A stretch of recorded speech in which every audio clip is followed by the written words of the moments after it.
I'm gonna start off with a port quiz in a second. I'm trying to get set up here.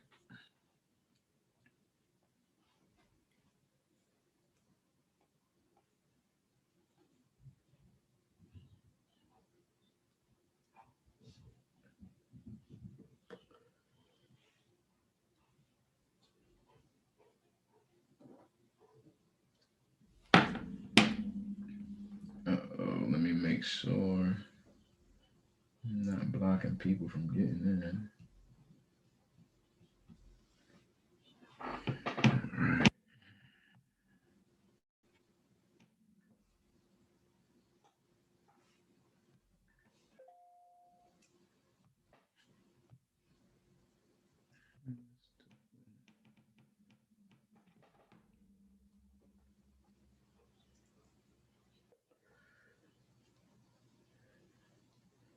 Hey Dami, while we do this port quiz, just you probably have it started up already, but try to start up that lab so we can rock and roll when it's time to go. All right.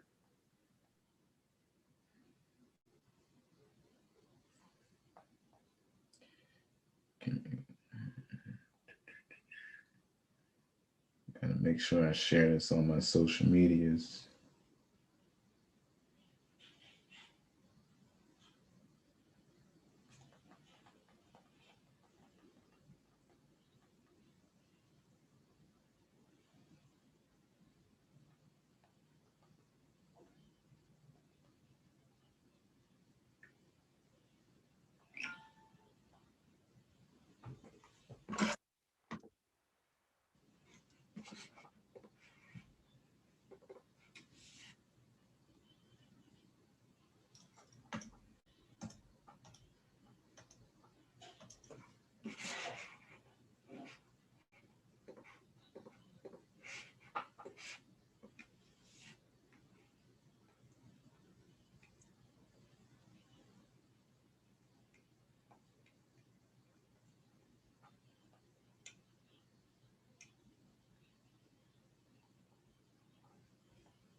All right, let's kick this off.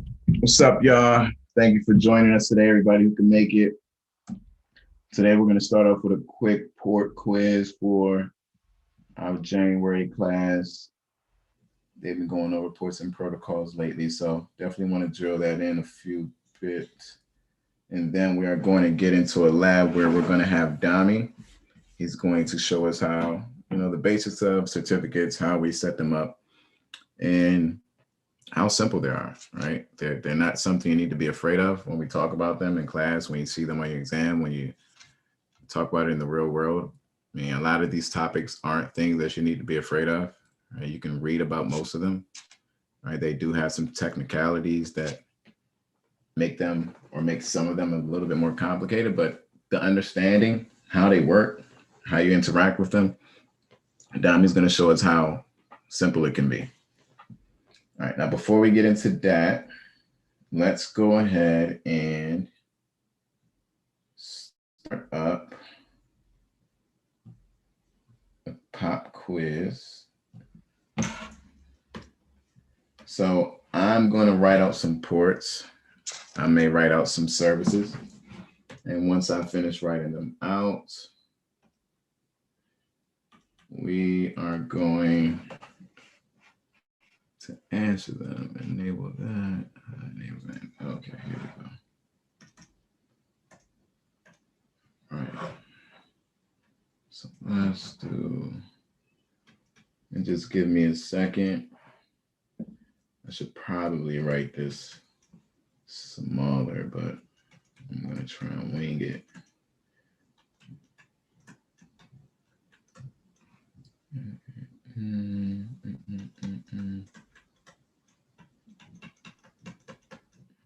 So for the ports, while you're doing that, is this definitely like a question that's going to be on the CompTIA exam in terms of matching ports to different services and stuff like that, like we're doing right now? Yeah, but it's not going to be as many. It's not as many. And it varies from exam to exam, but usually it's about, and I don't want to give you a number, right? Because I don't want to give you something and you don't see it, but from experience and from what other students has talked about, you usually get a set. Right? You're not getting all 20 at once. But there are PBQs or drag and drop questions similar to what we're going to do. We have to drag and drop about 4 or 5 ports into the right slot.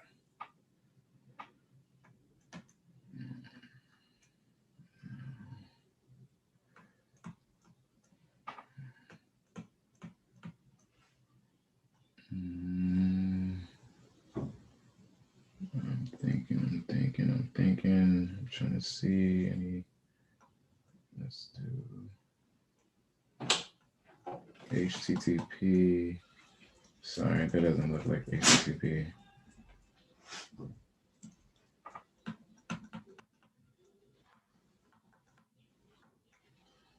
I can't squeeze. I'm gonna write some right here. Let's do a. Yeah, I remember.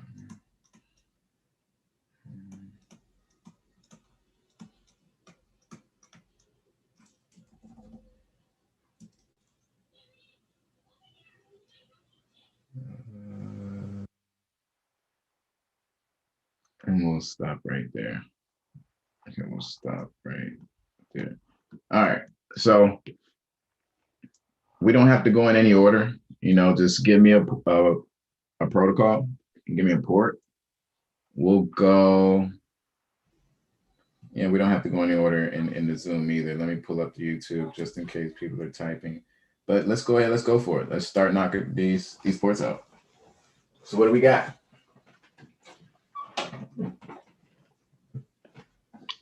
RDP 3389. RDP 3389. All right. SSH is 22. SSH, we're going to 22. We got HTTP port 80. HTTP.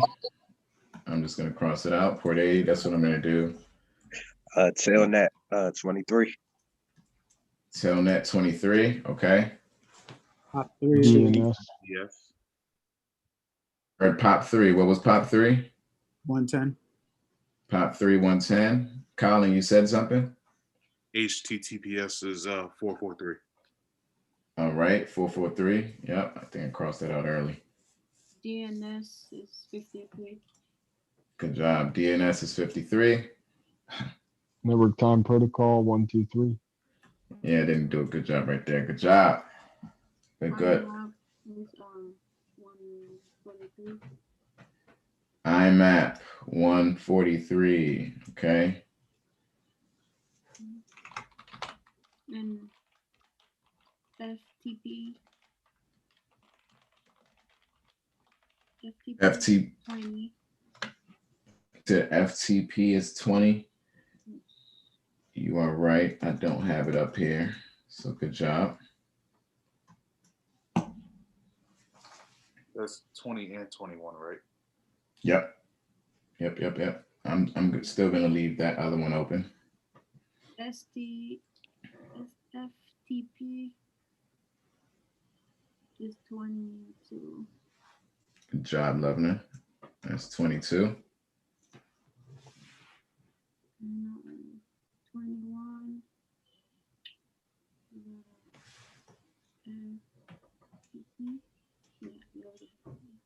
What did you say that was? 21. Yes. That is FTPS. Now, we didn't talk about these two. I wanted to throw them out there today on Cyber Thursday. LDAP. Go ahead. I'm sorry, I had a question. I have port 990 as FTPS.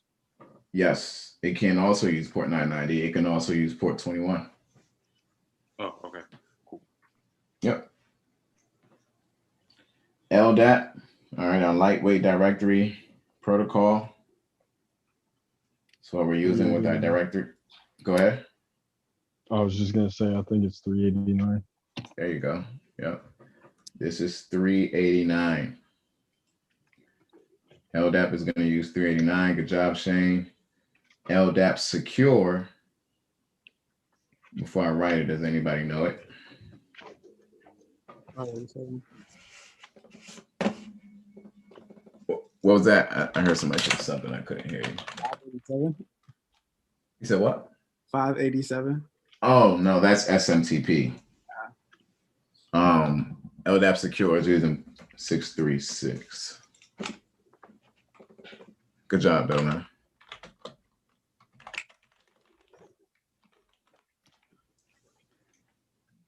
All right, good job. That's 389. That was 80. All right, I did remember some that we didn't put on here, so you all help me out with these too.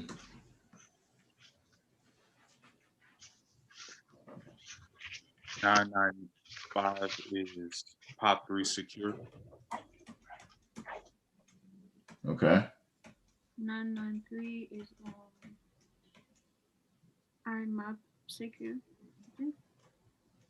Good job. Good job, good job, good job, good job, good job.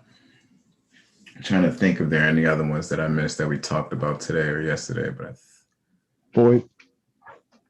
oh yeah. Yeah, VoIP. You want to throw those ports, protocols and ports out there? I think it's 5060, 5061. Yep. All right. Good job, y'all. Good job, Shane, Levna, Colin, Bola, everybody, Steven, Ron, Dami.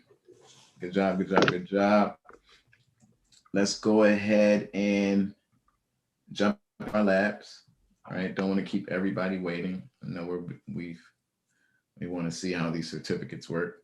So Dami, I'm going to stop sharing my screen. If you don't mind sharing yours and doing your thing. All right.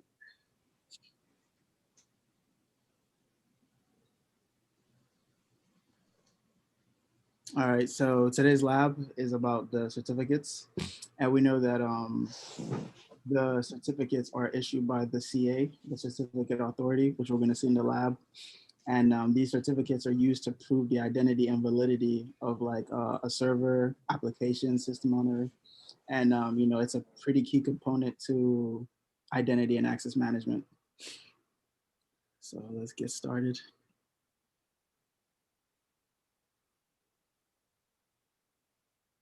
All right.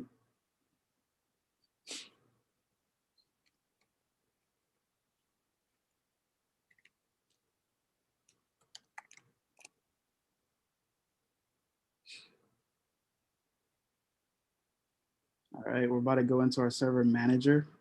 And this is what we use to interact with the different services that are on the server that we're logged into. So here we're supposed to go to our tools and then our certification authority.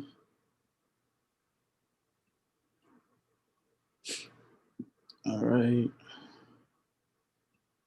So we're gonna go here.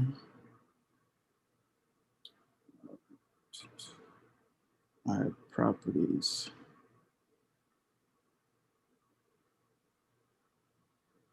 All right, it takes a few to load up, so we just gotta wait on that.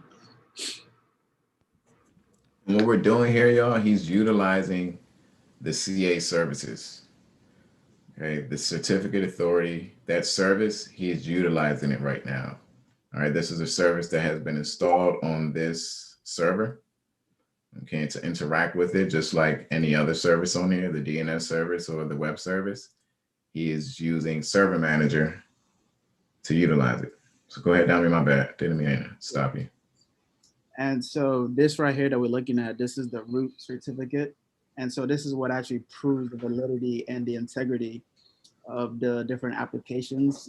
And it just ensures that we can trust it. All right, so right here is the root certificate, as is mentioned right here.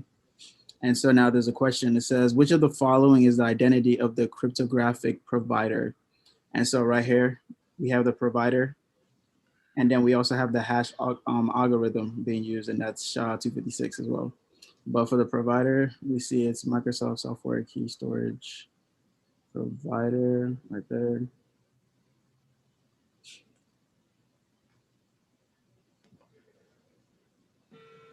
All right, and so now we're actually about to see the actual like certificate, which is right here, and it shows us like the purpose of the certificate, which is this. That's also the next question too.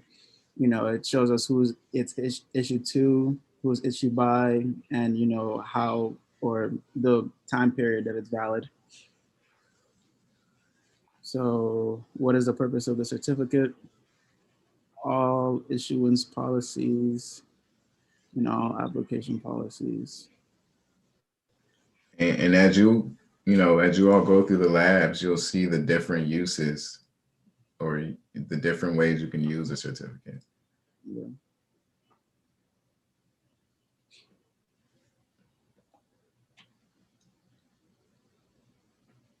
All right, so that was just like a quick overview on the certificates.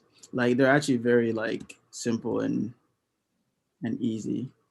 So now we're about to move on to the next one, where we're gonna browse the certificate components. All right, so I'm gonna expand to view the subfolders. Oh, right there anyways.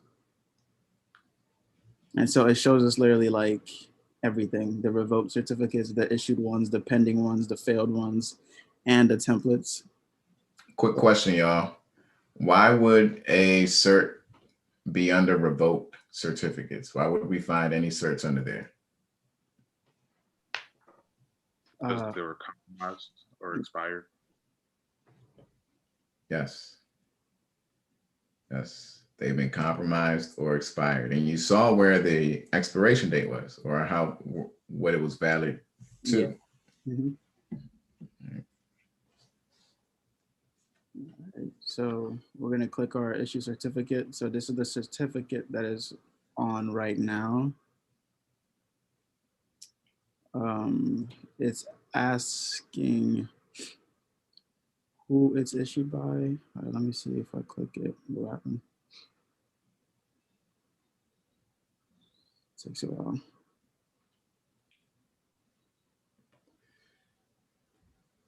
So yeah, it's similar to what we saw previously.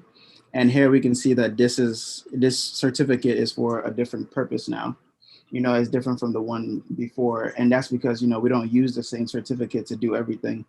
We have to, you know, have the certificates for, you know, specific purposes, you know, and they change, honestly. Perfect. Exactly. You don't want to have the same, you don't want to use the same certificates that you use to send emails on the certificates that you use for your web servers, on the certificates that you use for your remote servers. If one gets compromised, they all get compromised. Yeah. Separation of duties. All right, so for task 4 now, who is the certificate issued by? Issued by this right here, the CA.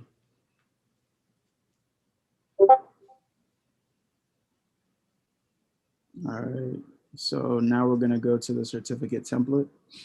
And the templates is what we use to actually create the certificates. And as we mentioned before, you know, we use the certificates for different things, and it's about to show up. Yep. You know, so we have the purposes for the certificate right here, and then like the name of the certificate, you know, we're gonna be using.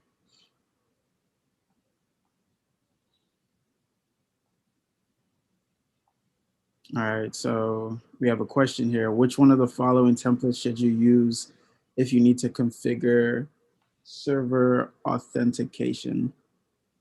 So server authentication, we'll use a web server template.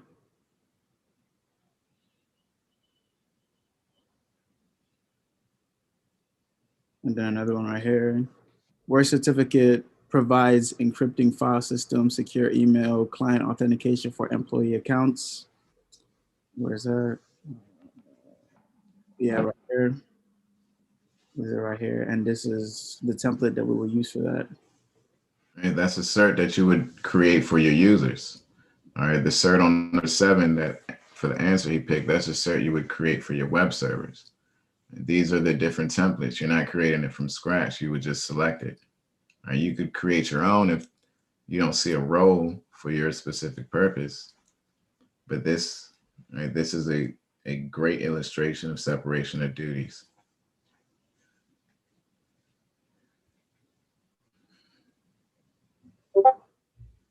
All right, so now we're actually going to request a certificate. So if he's requesting it, what do you think he's about to do or submit? We're submitting it through the CSR. Yes, through a CSR. All right. So it looks like I could be wrong, but it looks like he's about to request a certificate for the web server. MS1 is your web server. It's also your DHCP server, but I believe we're going to request one for our web server.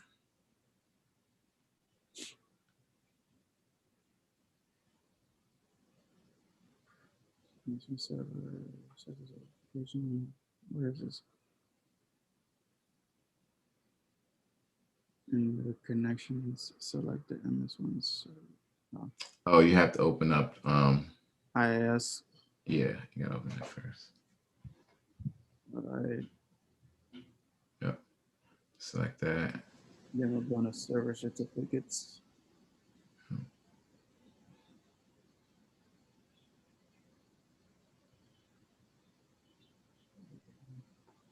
You're gonna create domain certificate.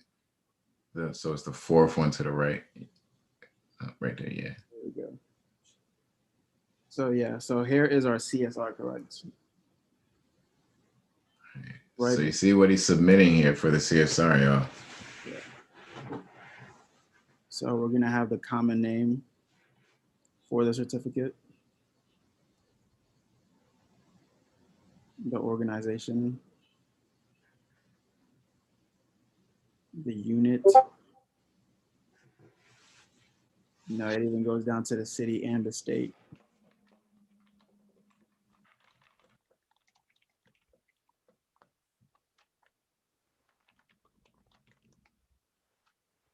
All right, next, you know, the CA that we want to use, which is this one. All right, this is the guy or the gal that you're asking to sign your certificate. Saying, hey, Mrs. CA, can you please sign this based off of the information I provided? Who could we also send this to? This CSR, who could we also send it to? Intermediate authority. Yeah. Yep. Who else? The RA. Yeah, that was the answer I was looking for. The RA. The RA is who we could also send it to. The CA still has to sign off on it, right? The intermediary could also sign on it too. So good job, both of you. All right. So all that we've typed up, now we're actually about to like place the request. Once I hit this finish, like it's a really quick process.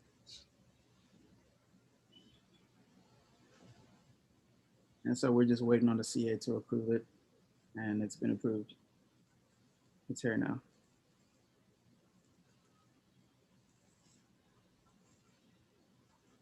See that? You got the name, who it's issued to, expiry. Yeah.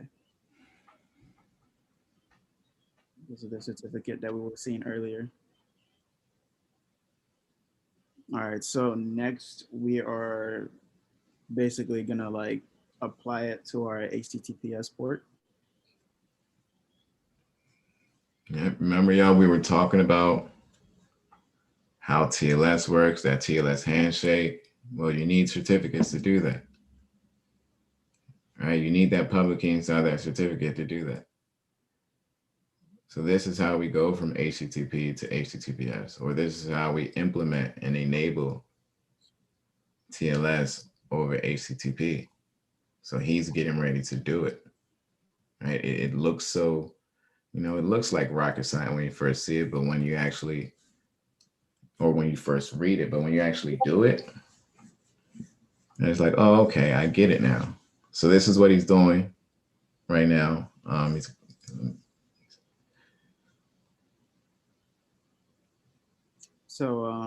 Yeah, so it looks like previously it was binded to 480 HTTP, and we know why we're not really supposed to use it because it's not encrypted. We need to bind it to HTTPS, which is more secure. All right, the type HTTPS, the host name, this, the SSL we're going to be using because we need SSL in order to secure HTTP.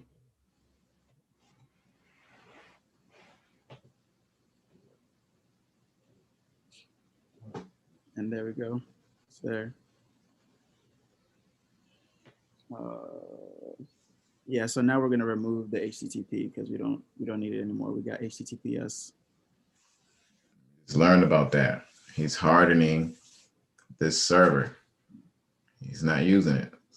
Get rid of it. Close this. Now we're going to switch our VMs.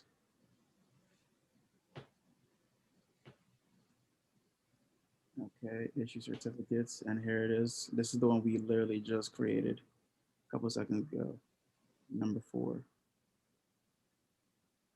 All right, he's logged back into the certificate authority right now.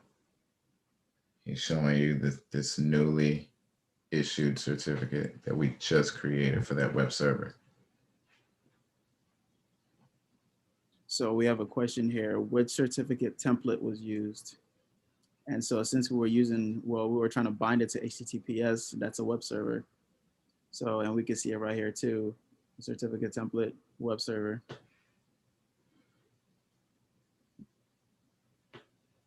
And then it's asking what the SSL certificate validity period is. All right, let's open it up and see.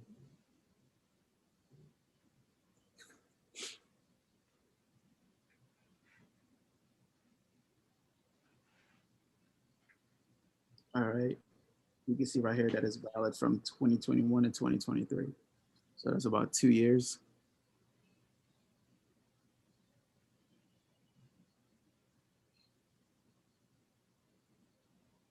Okay. So now we're about to try and access the web server now.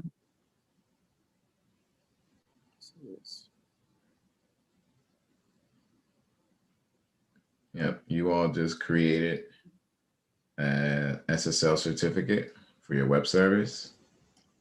So now that traffic is supposed to be encrypted. It's supposed to be protected now. So we're going to go ahead and test it out.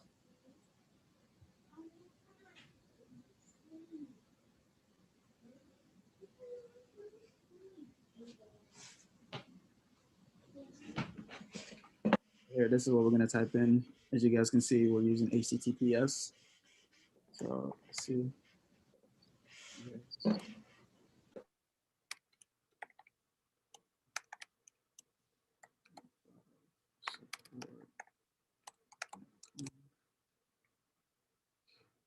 right.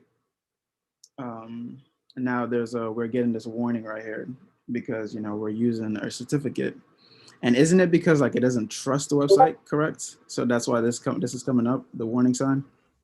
Right, because this machine that you're using doesn't know the CA that signed the cert we created. So it's telling you, hey, are you sure you want to go to this website? We don't know that CA. We don't know that certificate authority. We know the certificate authority. Me and you and everybody on the live, we know who it is because we created the cert. But the web browser itself doesn't know, right? It sees the cert. It can see that there's a certificate there, but it's saying, hey, the certificate authority that signed your cert, I'm not quite sure who it is. Do you know who it is? And you hit yes. All right, so now we're in. So one cool thing to know is like in order to know if you're in an HTTPS server or an HTTP is by the padlock. In HTTPS, there's always going to be a padlock, like right here. You guys can see that. All right, so to the left URL, select the padlock icon.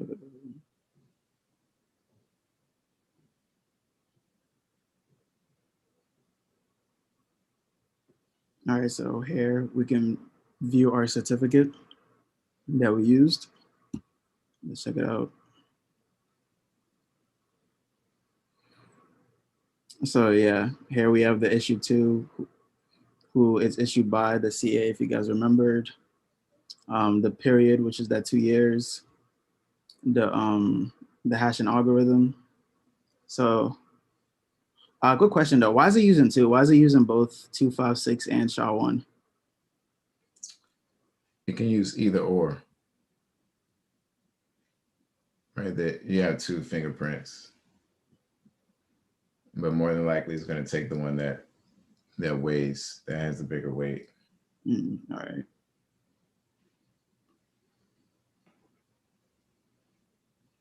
So now we have a question here. Is your connection to the server encrypted? Yes or no? We're using HTTPS. So yes.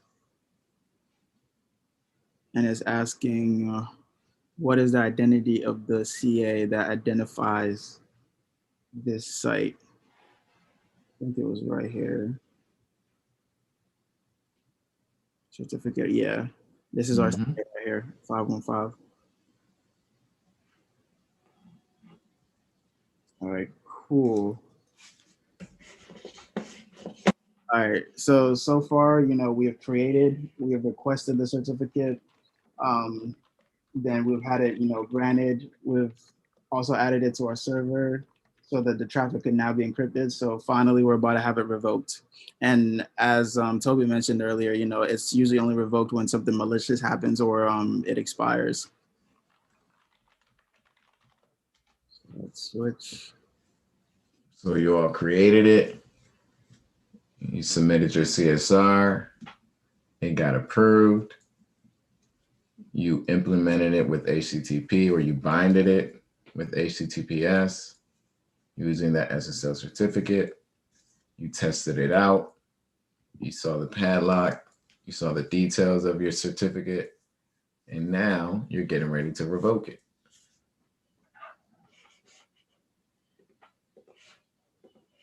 All right, so this is the certificate right here, the web server template.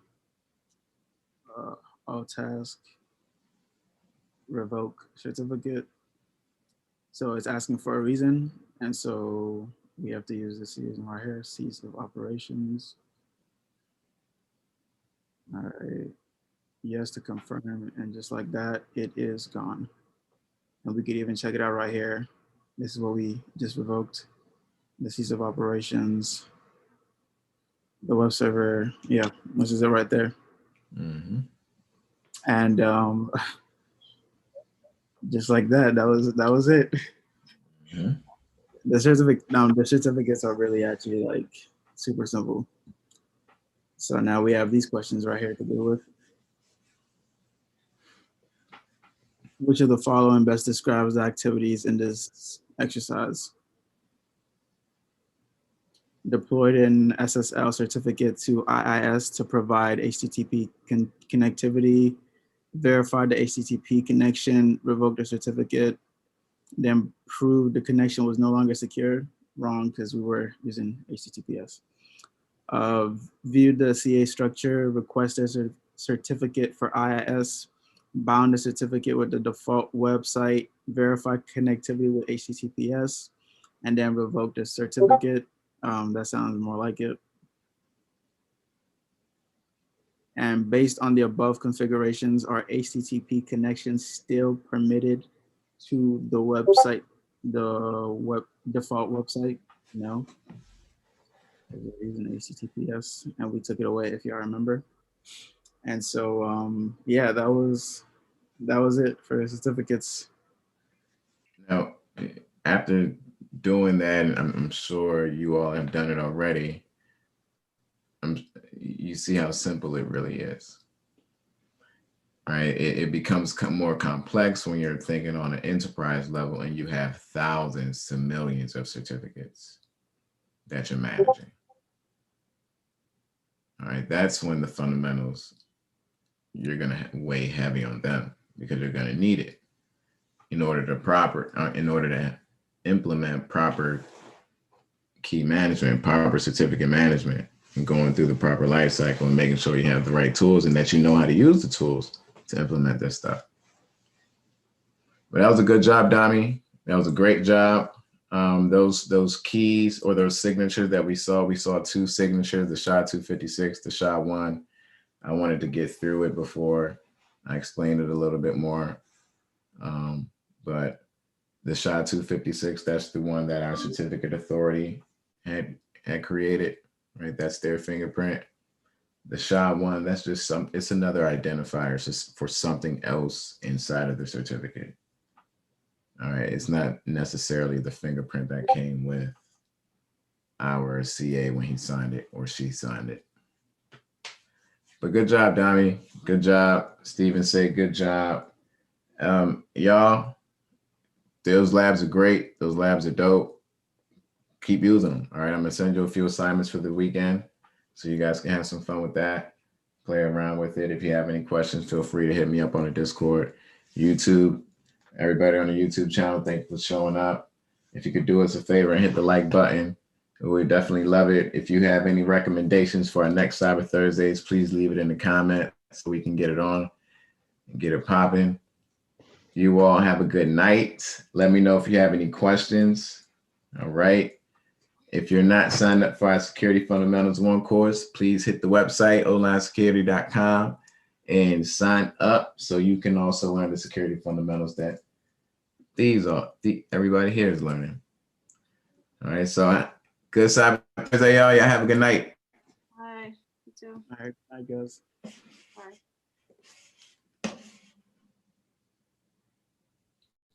What's up, Bola? You say you had a question?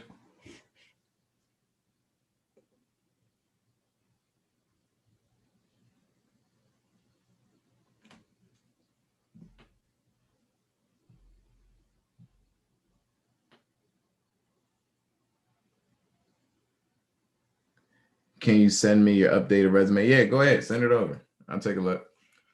Probably take a look at it over the weekend. Send it to me. And one thing I want you to do is make sure you study it, right? Make sure you know what you're putting on your resume. Make sure you understand what you're putting on it. And make sure it's applicable to whatever you're applying to. But go ahead and send it to me and let me know what position you've applied to with it. All right, man.